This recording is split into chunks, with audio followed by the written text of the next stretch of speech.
नमस्कार, आप देख रहे हैं मोबाइल न्यूज 24 और जैसा कि आप लोगों को पता है कि 17 लाख लोगों का फेवरेट मोबाइल न्यूज 24 बिहार के अलग अलग लोकसभा क्षेत्र में घूम के जानने की कोशिश कर रही है कि यहाँ पे किसकी होगी जीत, किसकी होगी हार और किसकी बनेगी दिल्ली में सरकार। जी हाँ, हमारे साथ हैं सुपौल लोकसभा के उम्मीदवार, आरजेडी उम्मीदवार चंद्रहास चौपाल जी। ये वर्तमान में सिंहेश्वर के विधायक भी हैं। पहले ये टीचर थे, फिर मुखिया बने। अर्थात आप समझ सकते हैं कि एक शिक्षक को मुखिया बनने के बाद विधायक के रूप में चुना जाता है और अब इन्हें चुनकर लाया है आरजेडी के बिहार के जो एक युवा नेता है तेजस्वी यादव। उन्होंने इस चावल को चुन के और निकाला है कि ये इस क्षेत्र का विकास करने के लिए लोकसभा तक पहुंचे और यहाँ की बात को दिल्ली, जो लोकसभा के रूप में, मंदिर के रूप में जाना जाता है लोकतंत्र का, वहां जाकर ये इस क्षेत्र का आवाज बुलंद कर सकें। चौपाल जी, आपका बहुत बहुत स्वागत है। बताएं यहाँ की क्या परिस्थिति है जो दिख रहा है बिहार में। बिहार में लोग कह रहे हैं बिहार में बाहर है सरकार के लोग, और आप लोग कह रहे हैं बिहार बदहाल है। क्या लग रहा है, बिहार की बदहाली का जिम्मेदार कौन कौन लोग हैं? बहुत बहुत धन्यवाद, बधाई आपको कि आपने सुदूर देहात में जहाँ हम वोट मांगने का काम कर रहा हूँ मेरा आवाज़ भी बैठ चुका है। मैं काफ़ी मेहनती हूँ, युवा हूँ, नौजवान हूँ और हमसे बहुत आशा रखते हैं इस क्षेत्र के लोग, सुपौल लोकसभा के जनता मालिक। और यह क्षेत्र जो है एकदम सुदूर देहात है।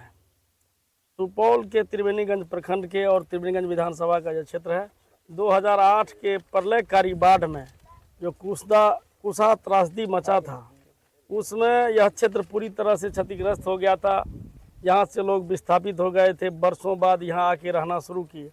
लेकिन सरकार का जो थोथी आश्वासन था, अभी तक लोगों को विस्थापित को यहाँ बसा नहीं पाए हैं। कई आदमी पुनर्वास का योजना नहीं ले पाए हैं। बहुत तरह की दिक्कत है यहाँ। रोड का हाल देखिए क्या बदहाल है, बड़ी दिक्कत है। बिल्कुल बिल्कुल। वैसे तो कहा जा रहा है कि बिहार में रोड, सड़कें काफ़ी बन रही है, नेटवर्क से जोड़ा जा रहा है।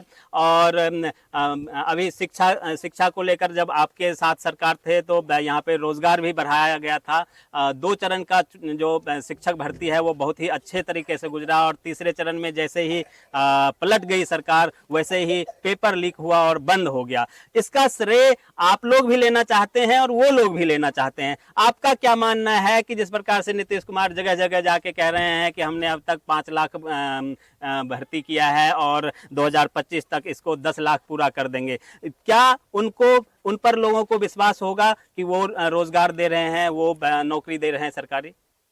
नहीं ना, अभी नीतीश कुमार जी के साथ हैं और दलित का सबसे बड़ा नेता है अभी बिहार में।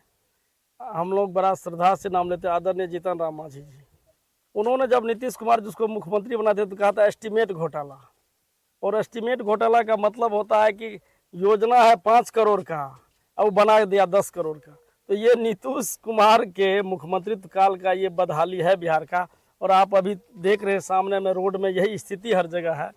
और 17 साल में जो काम नहीं किया, और तेजस्वी जी से हम तो समझते हैं कि बिहार के भविष्य हैं, युवा सम्राट और रोजगार पुरुष कहते हैं उनको, कि एक थके हुए व्यक्ति, एक वयोवृद्ध व्यक्ति जो दिमागी संतुलन खो चुके हैं बिहार के आदरणीय मुख्यमंत्री, उस थके हुए व्यक्ति से 17 महीना में जो एक युवा काम कराने का काम किया, हिंदुस्तान ही नहीं पूरे देश में, पूरे दुनिया में मिसाल है कि क्या क्या जातीय जनगणना करवाए, जातीय गणना करवाए, 75% तक आरक्षण को ले गए, 5 लाख लगभग सरकारी नौकरी दिए, स्वास्थ्य में विकास किए, पंचायत प्रतिनिधि से लेके आशा हो, ममता हो, टोला सेवक हो, सबका वेतन 2 गुना करवाए, शिक्षक को जो है सरकारीकरण करवाए, तो राजकर्मी का दर्जा दिए। सारी उपलब्धि उनका है। और इससे साबित होता है कि जब तेजस्वी जी ने जन विश्वास यात्रा किया तो जन समर्थन, जन सैलाब उमड़ गया पूरे बिहार में। और 10 दिन में 3500 किलोमीटर का यात्रा किए। और जब 3 मार्च को जन विश्वास महारैली किए पटना के गांधी मैदान में, विपक्ष में रह के, सरकार लाख प्रयास करने के बाद सरकारी तंत्र लगे रहे, लेकिन पटना के ऐतिहासिक गांधी मैदान और पटना की गली गली में 14 से 15 लाख कार्यकर्ता और आम जनता को बांटने का काम किया और साबित कर दिया कि बिहार में विकास का मतलब तेजस्वी प्रसाद यादव है, शिक्षा का मतलब तेजस्वी यादव है, रोजगार का मतलब तेजस्वी यादव है, स्वास्थ्य का मतलब तेजस्वी यादव है और अमन चैन का मतलब तेजस्वी प्रसाद यादव है। बिल्कुल। एक और सवाल है, आप सिंहेश्वर से विधायक भी हैं, इस क्षेत्र में करीब 4 महीने तक लोग बाढ़ से ग्रस्त रहते हैं। बाकी के महीने में यहाँ पे मक्का देख रहे हैं, जहाँ भी देखिए ज़्यादातर मक्का का खेती है। यहाँ सबसे ज़्यादा इस क्षेत्र में कोसी से पलायन होता है, लोग रोजगार के लिए, युवा लोग नौकरी करने के लिए दिल्ली, पंजाब, गुजरात, बॉम्बे इधर उधर भटकते हैं। आप लोगों के पास ऐसी कोई नई योजना है ताकि सरकारी नौकरी तो चलिए ठीक है, आप 10 लाख दे दीजिए, 20 लाख दे दीजिए, कितना भी दे दीजिएगा उससे भरपाई नहीं होगा। यहाँ लोकल में उद्योग लग सके ताकि यहाँ के युवा को यहीं पे रोजगार मिल सके, सरकारी हो या प्राइवेट हो, उसके लिए कुछ नई योजना बना रहे हैं आप लोग? देखिए, सोशल मीडिया के माध्यम से और स्वतंत्र मीडिया जो है, जो पूंजीपति का कठपुतली है, जो मीडिया उसको छोड़ के जो रुझान आ रहा है कि इंडिया गठबंधन का सरकार बनना तय है, और हमको लगता है कि इंडिया गठबंधन का सरकार बना तो हमारे युवा सम्राट भी कहा जाए राहुल गांधी जी का प्रधानमंत्री बनना तय है। और यदि हम लोगों का सरकार बनता है, और मेरा तो समझिए कि 400% तय है कि हम सुपौल लोकसभा के आम जनता का जो आशीर्वाद हमको प्राप्त है, जो हम पे विश्वास करते हैं, हमसे आशा रखते हैं कि हमको भी अपना आवाज़ बना के लोकसभा भेजेंगे, तो हम सुपौल में एक बड़ा उद्योग लगाने का काम करेंगे अपने सरकार के माध्यम से। कई मेरा योजना है, मेरा जो चुनावी संकल्प है हमारे इंडिया गठबंधन का, उसका तो आप जान ही रहे हैं कि 500 में गैस देना है, प्रत्येक वर्ष एक बहन को रक्षाबंधन के अवसर पर 1 लाख रुपया प्रत्येक साल देना है, 15 अगस्त को 24 को पहला सरकार बनने के बाद 1 करोड़ युवाओं को सरकारी नौकरी देना है, गैस 500 में, उसके बाद 200 यूनिट बिजली फ्री, 10 किलो राशन फ्री में देंगे। ये सारी योजना हम लोग है। उसके बाद मेरा उद्योग लगाना है, रोड कनेक्टिविटी से जोड़ना है, और यहाँ से जो दिल्ली, पंजाब, हरियाणा, यहाँ सुदूर देहात के लोग जाते हैं, तो यहाँ से डायरेक्ट लंबी दूरी का ट्रेन है, तो हरियाणा, दिल्ली, पंजाब के लिए भी हम 4 से 5 ट्रेन का मांग करूँगा, और पटना आने जाने के लिए भी सुबह शाम ट्रेन का मांग करूँगा, और एक एम्स के बराबरी का हम चाहते हैं कि सरकारी अस्पताल भी हो सुपौल में, कि गरीब जनता यहाँ कोसी क्षेत्र से आने वाले लोग जो है वहाँ गुजर बसर करे। और गरमजरवा आम जमीन के लिए जो यहाँ लोग परेशान हैं, जो सरकार के गलत नीति के चलते उनको उससे भगाने का साजिश चल रहा है, उसके लिए भी हम लोग लड़ने का प्रयास करेंगे। और कोसी में भी, कोसी तटबंध में मेरा कई योजना है कि हम चाहते हैं कोसी महासेतु से बकौर तक सुरक्षा बांध हो, उस पर रोड बने, और मंगा सिहोल से लेके बेरिया मंच तक भी हम रोड बनाना चाहते हैं कि वहाँ के लोग को 100 किलोमीटर सुपौल आना पड़ता है, जबकि 15 किलोमीटर की दूरी है। बिल्कुल। अच्छा, अंत में हम जानना चाहेंगे, अभी 2 चरण का चुनाव हुआ है। पहले चरण में 50% से भी कम मतदान हुआ, दूसरे में 58-59% मतदान हुआ। लोग मतदान के लिए नहीं निकल पा रहे हैं।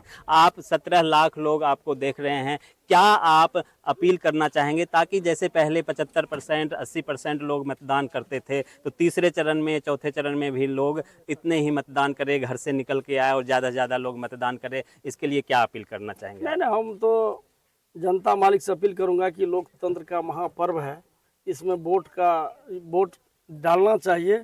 और जो लोकतंत्र का जो डिफिनेशन है, प्रजातंत्र का जो डिफिनेशन है कि जनता के द्वारा जनता पे जनता शासन करे, उसको साकार रूप में देखने, उसको वोट का प्रयोग करना चाहिए। और हम अपील भी करते हैं कि यदि हमको चुनने का काम करेंगे, तो मेरे यहाँ सुपौल लोकसभा का जो स्थिति है कि एक तरफ थके हुए व्यक्ति हैं, बुजुर्ग व्यक्ति हैं, जो 60 साल तक IAS रैंक के अफसर का पदाधिकारी रह के और सारा मलाई खाया, सरकारी मलाई, और जनता ने 5 साल के लिए उसको चुनने का काम किया, आज तक जनता के बीच नहीं गया।